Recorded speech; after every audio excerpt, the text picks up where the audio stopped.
Good afternoon and welcome to Midday Live. I am Wendy Lai. Coming up this afternoon.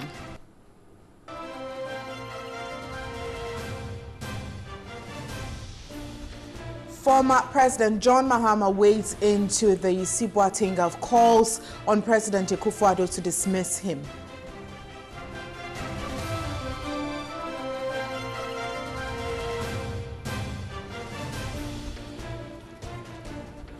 "29-year-old residents of Dompim in the Takwan municipality brutalized by a police officer following her refusal to enter cell.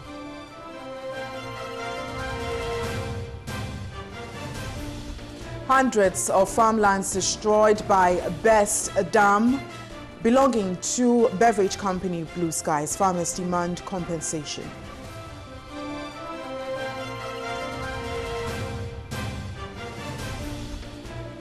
And on the foreign front, Saudi princes among dozens detained in anti-corruption purge. We have entertainment and sports all coming up shortly. Please do stay.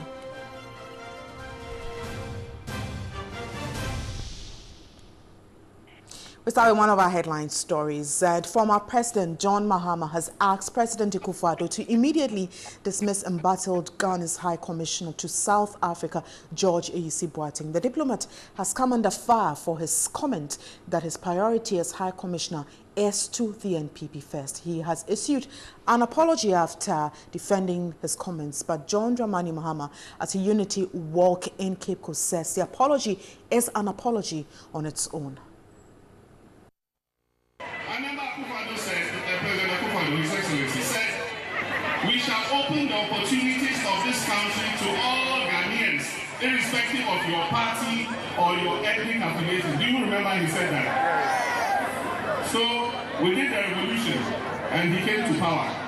Now that the pigs are enjoying, they say some Ghanaians are more Ghanaian than others. I mean, something like this, you don't call the person to Flagstaff House, draft an apology letter for him and ask him to sign. You sack him at once. Yes. And you even read the apology letter and it's an apology of an apology letter. It says, "Apologize for the effect of my words." Not I apologize for my words. I apologize for the effect of my words. And that is the new government under which we are. Again, the former president also waded into the Ghana Post GPS up, asking government to investigate allegations of the 15 million cedi to the state. I refrain from commenting on national issues because I think that when a new government comes into power, we should give it a honeymoon so that it can settle in, you know. But unfortunately, it looks like NPP is whittling away its honeymoon period with the mistakes that it is doing. Otherwise, how can you launch a Google GPS system that is freely available on our mobile phones and say it's a national addressing system? You know, and it's such a pity. You know, why would you embarrass the president so much? You go and take a whole president and bring him to launch a system that is essentially 419. You know, and when you talk about accountability, this is when the president should show that he's serious about corruption. Somebody must account for 15 million Ghana cedis giving away free of charge. When I was in office, there was a bus branding incident, 3.6 million Ghana cedis. A minister of state resigned because of 3.6 million cedis. Away from that story, 29-year-old residents of Dompim near Takwa in the Takwan municipality of the Western region has been brutalized by police officer following her refusal to enter cell. Sarah Darko told Connect FM's Parkojo Peters she fought with a woman she caught in her matrimonial bed with her husband, and she said the husband snatcher later reported the incident to the police at Dompim. prompting an invitation from the police. Sarah mentioned that the police, upon her arrival, asked her to enter the cell, which she protested. This, she said, infuriated one Inspector Emmanuel Osei, who brutalized her. Sarah further alleged that she was later admitted to bail with a sum of 350 cedis and asked to pay a compensation of 600 cedis to the complainant. The incident was reported to the Nsuem police.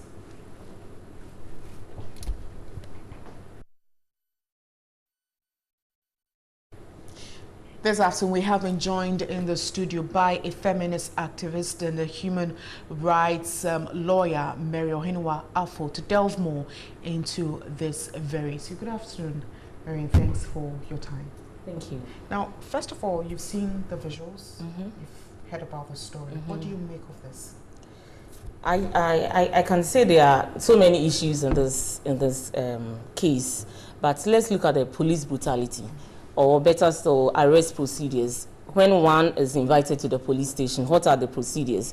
What does the Act 30 of the Criminal Procedure Law Act says? We have to know that we have human rights provisions also in the 1992 Constitution. Article 15 of the 1992 Constitution speaks about the human dignity.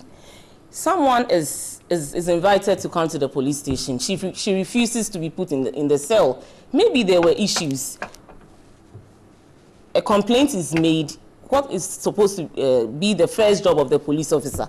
You have to take the complaint of the person or even the statement of the other person, investigate the matter. If it's a case of assault, you process the matter for court.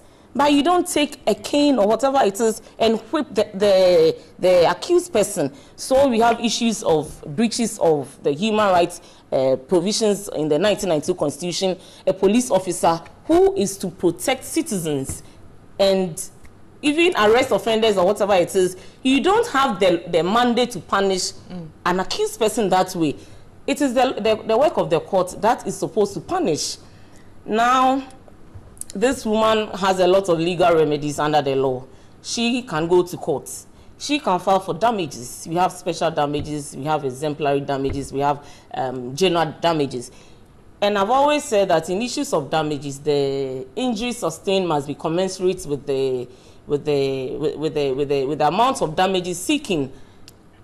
A police officer, you can't sue the police officer alone. He was acting in the course of his duties. So you see the police officer in addition to the police service, and then you ask for huge amounts of damages. Look at the embarrassment that she went through. She could ask for damages for that. The hospital bills, I have seen her bats, and it's all nasty. She would even want to go and do plastic surgery or anything to beautify her body. She could ask for all these things. And I have also said that for people who need legal services, it is not about you being poor or rich. All you need to do is to have a good case. And having a good case this is a good case. She should get a lawyer who can help her for free. When I say free, maybe she wouldn't have money to file the documents or whatever. But then after the damages have been awarded or given to her, the lawyer could be paid for. But do you think that there has been enough understanding when it comes to even human rights and the limit to which these officers can take their course? Because times without number, some of these concerns have come up and then it's just shelved under the carpet. What is the problem when it comes to our human rights? How come people don't understand that they can't do this to me and then they just keep quiet about it? So if we hadn't heard about it, what would have happened? The issue, I think that maybe the police service, the training, are they made aware of the human rights provisions that we have in our laws? Police brutalities are everywhere, or maybe military brutalities are everywhere. Once a police officer, arrests you, or let me just use the word, catches you, they think that they have all the powers over you, but that is wrong. We have the police arrest procedures. We have taken the person to court for bail, for this, for that. A police officer is not, it's not the law, or maybe you are supposed to administer the law. And then also the public must be made to know that once a police officer arrests you, this and this and this is expected of you. You don't need to whip somebody. And then also, the dignity is enshrined in everywhere, whether you're arrested, detained, imprisoned. Nobody should treat you that way. I don't even know. People must know they are right. Maybe in a very simplest form, you must know that we all have human rights.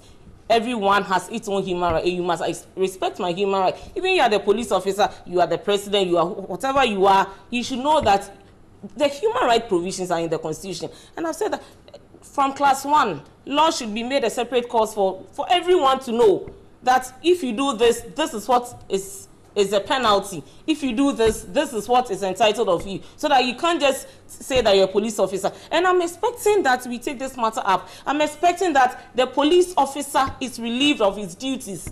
I'm expecting that a separate charge of assault is leveled against this police officer. And I'm expecting that the IGP comes out to say that from today, this police officer is his employment is terminated. I'm expecting something like this so that we can have precedent that you can't just brutalize anybody because you are still a police officer, you are above the law. No, it shouldn't happen.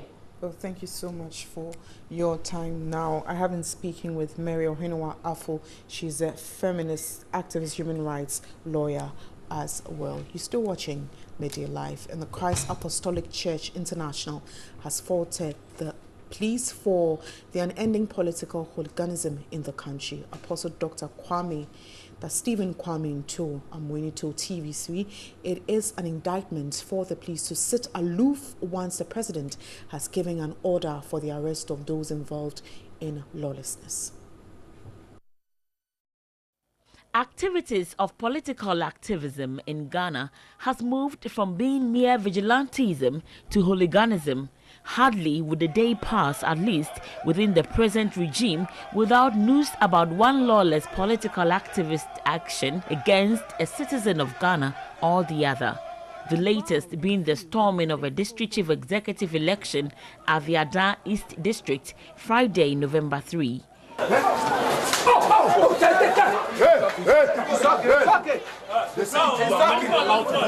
This is after the DCs of Karaga and Sisala were chased out of their offices by a youth group affiliated to the NPP.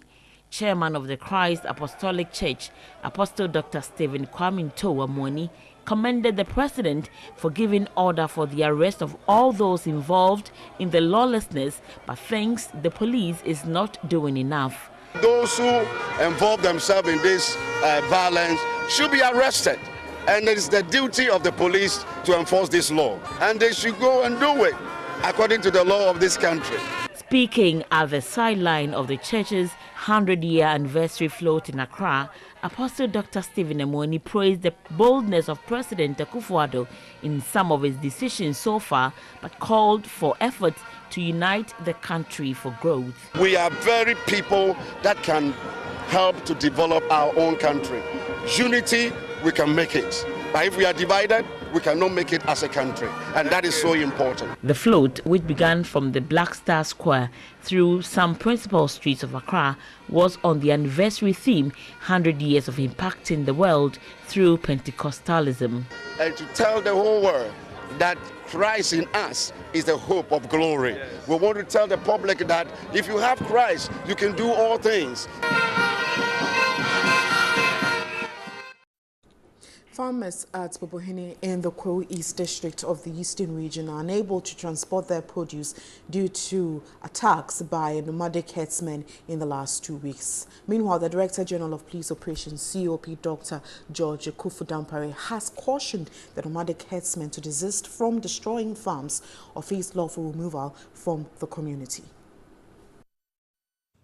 After an attack on residents of the area, the Director General in charge of operations of the Police Service, COP Dr. Dampare, together with a delegation, visited the area to assess the situation. The farmers said they have not been able to send produce to the market centers, and that is affecting them greatly. They are worried if the situation persists, they may lose their produce, running into millions of cedis. Already, some of the produce are going bad. Most farmers we learned had fled to Shweshwe, Yaltenkran, Bukrua and Abitifi. The nomadic herdsmen have killed lots of our people, and we fear to move about. For 2 weeks now, we haven't been able to cut our produce. The police came around and assured us of protection. Last 4 days now, police for by. The Fulani herdsmen came and chased us out of this community. Our produce have all rotten on the farms. We are really suffering here. We need government support. For other residents at Impim, they could hardly feed themselves. They recalled how they lost their children and loved ones. All my produce have been destroyed. There is even nothing for me to eat. We live in fear here. The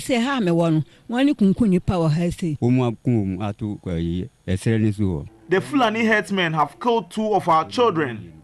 We want to live in our own community peacefully. The Director General of the Police Operations, COP Dr. George Akufu Dampari, and his team, who visited a number of the affected areas, cautioned the nomadic herdsmen not to destroy farmlands. We want to tell them, you cannot do that. And we hope that they will take this caution seriously and desist from that attempt of destroying people's farm. Because once we are in the community, any of such things that come to our attention, we will fight with all the force that is within us in terms of the law. He assured the police would provide 24-hour protection to lives and property in the area. Police also continue to patrol the community day and night and have some form of mobile police stations, because each of the community there virtually have no police station. So we are not there just doing patrol by the roadside, on the roads. We are there virtually living with them as if we have a police station in there. 80 personnel have been deployed to the Ko East district to ensure peace and order in the area.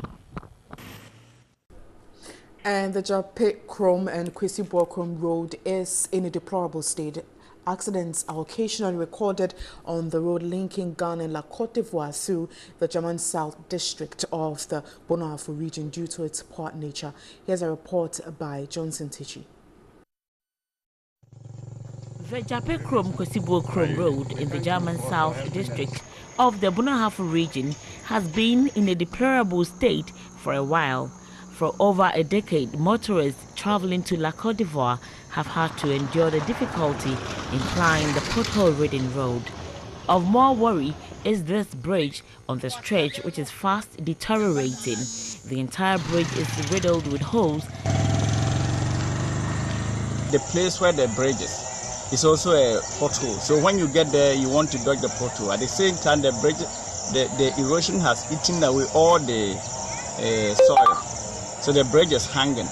The road is hanging on the bridge. Right. So every big truck that will pry on the road can just sink down into the water. The impact of erosion on the entire Kwesi Krom is telling, affecting the KBK SS Peter and Paul Catholic Church. The 18-kilometer trunk road to Brekum is equally in a bad shape. Residents want authorities to fix it. They do always pass here, so they have seen it, but they are not doing it.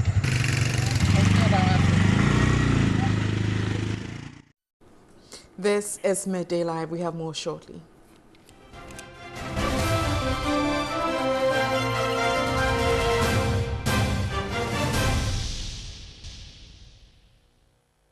Thanks for staying. You're still watching Midday Live. About 10 acres of farms have been destroyed after a dam belonging to beverage company Blue Skies Best at Infibrim in the Krapim South district of the Eastern region. The incident led to the flooding of the dam environment, affecting some farmers and farms and also damaging the road network in the area. Officials of the National Disaster Management Organization, NADMO, and the EPA have visited the scene for assessments. The affected farmers were demanding compensation from Blue Skies to mitigate their financial loss. And this afternoon, I do have via Skype Alistair Jim Mate. He is the PRO of Blue Skies, and he's going to tell us a lot more about what is being done about this very situation. Good afternoon, Alistair, and thanks for your time. Good afternoon. Good afternoon to our viewers.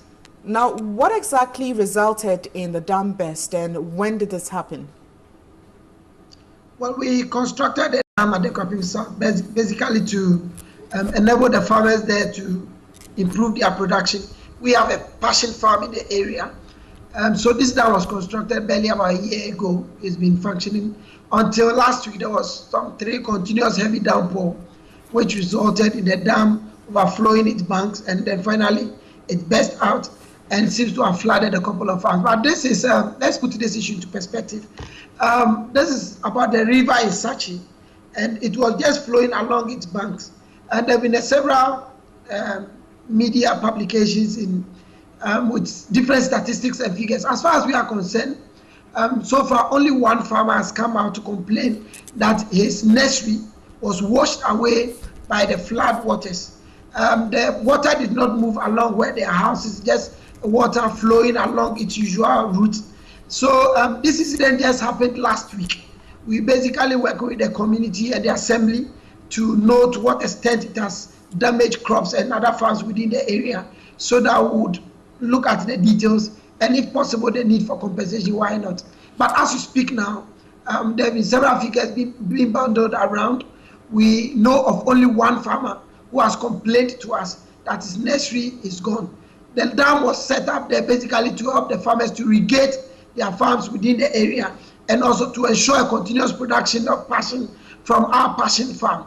And it has even enabled the farmers within the area who have started developing their own vegetable farms within the area. So, so far we have not had any bad news, except for these few publications that we are seeing with some mischievous pictures that are going around in several media platforms. So, Alistair, if I heard you right, it's just one farmer who's come up to complain that his nursery was affected, and you're still collating or doing some assessment to find the exact farmlands that have been affected or destroyed.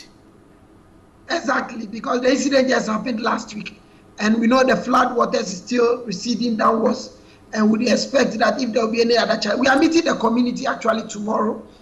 We're still speaking with the assembly to understand the extent of damage and those who have complained, so that we'll see how we ameliorate them and ensure that they live happily. We are a business that believes in farmers. We have been working with farmers, and it is not our intent to cause damage to any farm. We want to ensure that the farmers within the locality still continue with their farming, they improve on their production, and they are able to feed their families. Now, let's go back to the spillage. Has that issue been resolved finally?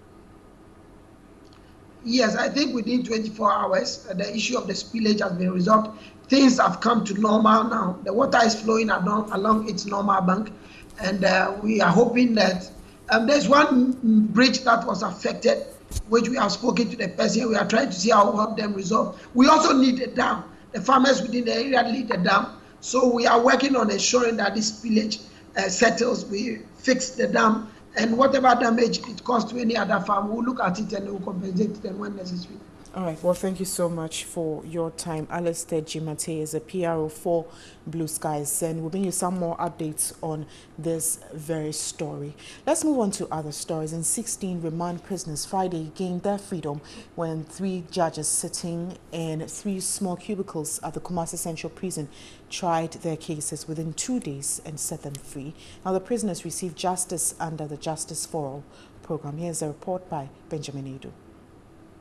They had been on remand for periods ranging from 5 months to 5 years. The judges sat on 133 cases within the 2-day period, out of which 4 were convicted. 16 cases were struck out for various reasons. 32 applications were refused bail, 45 granted bail, and 20 failed to turn up. The Justice for All program is a state-instituted program established in 2007 with the objective of alleviating prison overcrowding. Special in-prison courts are set up to adjudicate remand prisoner cases throughout the country. It is a joint effort of the Judicial Service of Ghana The Office of the Attorney General, the Ghana Prisons and Police Services, as well as POS Foundation, a civil society organization. Deputy Judicial Secretary Northern Sector, His Anna Samuel Boachi Yadom, advised the discharged prisoners to be of good behavior in society. The chairman of the Justice for All program, Justice Clemens Honyenuga, sat as an appeals court judge, whilst Justices Constant Hometowu and Angelina Homia sat as High Court judges. Briefing the media after the court's sittings, Justice Honyenuga said most cases emanated from the circuit and magistrate courts, which were slightly tainted with errors. The remand population was about 30%, and for now it has come down to 13.6%. And we think that the Justice for All program has been a success and very beneficial, especially to the poor and indignant prisoners. And efforts are underway to see to it that at least the remand population goes further down than this. To more, and the use of pan latrines at police rented quarters at Donkoyim, a suburb of Winneba in the central region, is a nuisance for residents in the area. They're therefore calling for an end to that in that very community. Here's a report by Lucy Ayambela. Staff of the Ghana Police in Donkoyim in Winneba still use the pan latrine. Human excreta has spilled over on the latrine at the police barracks, generating a heavy stench. The unpleasant scene has become a concern to residents living very close to the barracks. Ellis Otabil is a resident in the area. Toilet facility where police officers use or go into toilet into this bucket for human beings to carry, and the pageant, the smell, you know, this particular thing is endangering those of us living in the area, our lives. The deputy commandant at the Police Command and Staff College at Winneba, Assistant Commissioner of Police Kofi Ameyiku, is worried. Converting a pan latrine to water closet is not the responsibility of the tenant. So yes, we have this challenge. We've talked to the landlord several times. He hasn't done it. We wish we could move. We are still looking around.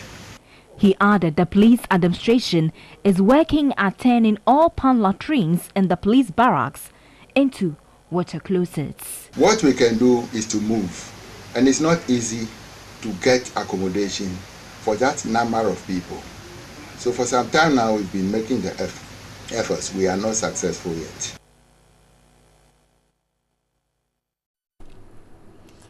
To education, and the Shalom Special School in Kranza in the Bunahafo region is in dire need of infrastructure. Johnson Techi reports 20 pupils occupy a dormitory designed to accommodate 8 pupils, resulting in congestion. Established in 1997, the Shalom Special School in Nkransa was and has remained the only government school taking care of children with special needs in the Bunahafo region. The 151 students with 31 teaching and non-teaching staff depend on the limited buildings because no new building has been added after its establishment. There is serious congestion at the school as 20 pupils now occupy dormitories meant for 8 pupils. We just have 4 small rooms, and that cannot take enough children. We have a lot of people in the waiting list, so if we get an additional dormitory, we will admit more. And even when you go to the dormitory that we have just blocked all the boys and the girls together, which is not even nice. It's just because we don't have. He wants government to provide some assistance to the school apart from the feeding grants. That is the only source. As of now, we will get money to run the school. But occasionally, we get people coming to donate something to us. The chief executive of the Nkransa Municipal Assembly, Dinah Atakusiwa, pleaded with the public to assist the school. We even say the whole world that they should come to Nkranza to the aid of the special people in Nkranza here. In a related development, the Nkranza Technical School is also facing accommodation challenges. The school's dining hall is now being used as a lecture theatre. As a result, the school's caterers prepare food for students in the open, exposing them to harsh weather conditions. Enrollment for this academic year increased from 1,200 to over 2,000, the situation that has compelled authorities to convert some classroom blocks into dormitories. Because we started with about 6 or so programs, and now we're having about 13 programs per the needs of the community. We're having furniture challenges, if I say furniture, holistically, furniture, and others. Away from education, traders at Abufo markets in the Ofinso South municipality have been forced to relocate to a newly constructed market. The traders are unhappy with the poor lighting and drainage system at the new market, saying it is not conducive for their business. The traders have over the years displayed their wares along the main Techiman of Ofinso Road, exposing them to possible road accidents, vehicular and human congestion, especially on market days. After putting pressure on government for assistance, a new market was constructed for them. The new market is the biggest in the Ofinso Techiman area, but the traders are protesting their relocation to the newly constructed market. They complained some basic facilities needed to be put in place for the market to function are yet to be constructed. An assembly task force has to forcibly move them to the new market. Their tables and other structures along the main road were destroyed by the task force in the process. These yam sellers expressed concerns over the absence of lighting system and poor environment of the new market. And so now a bedroom Jomhano. You have said an eminency chronoa. A Johnny Adiatum. It's in the year pese. I buy mra, no man, a boy from a boy, and I woman come my. Public Relations Officer of the Ofinso South Municipal Assembly, Joe DeFord Jr., assured efforts are underway to complete the project and called for calm. The Assembly has been able to provide day security and night watchmen. So, in case they come trading and some of their stuff, like the maize, the leftovers, they want to leave them here. We have night watchmen to take good care of them.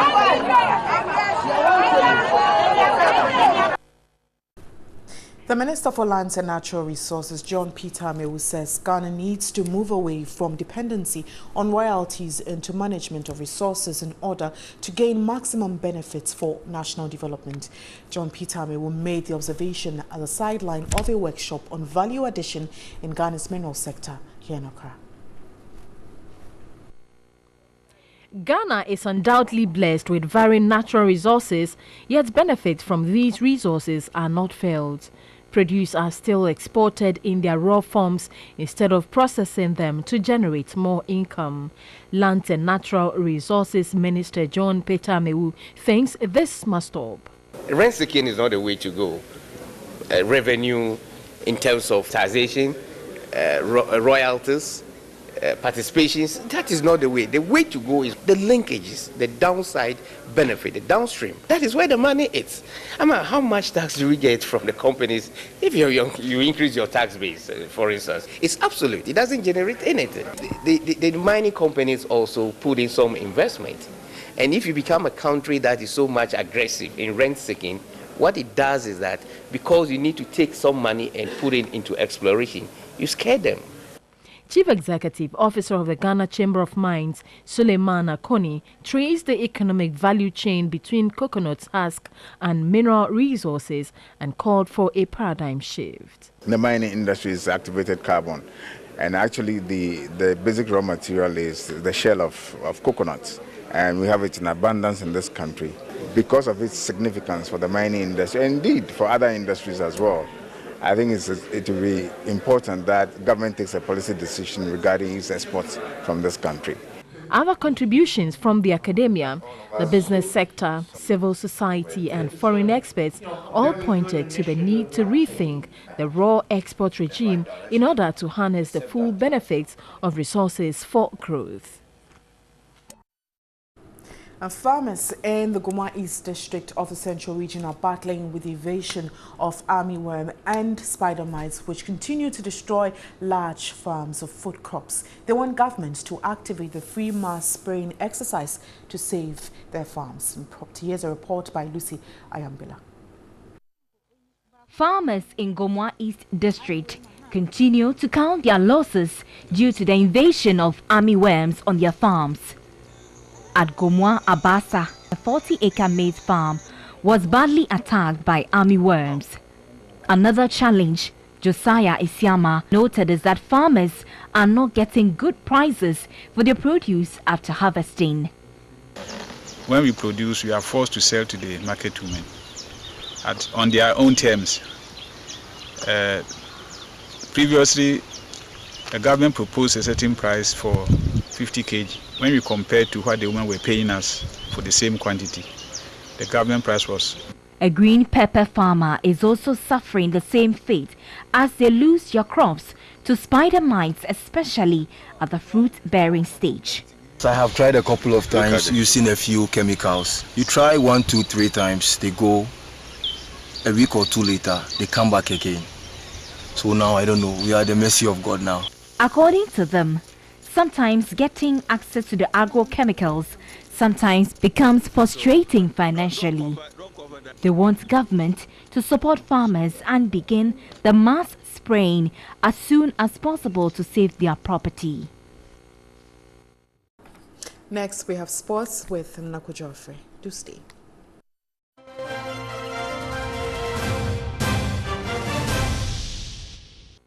And that'll be all for this afternoon. My name is Wendy Lai. Thank you so much for watching Midday Live. Enjoy the rest of our programs. News 360 is at 7.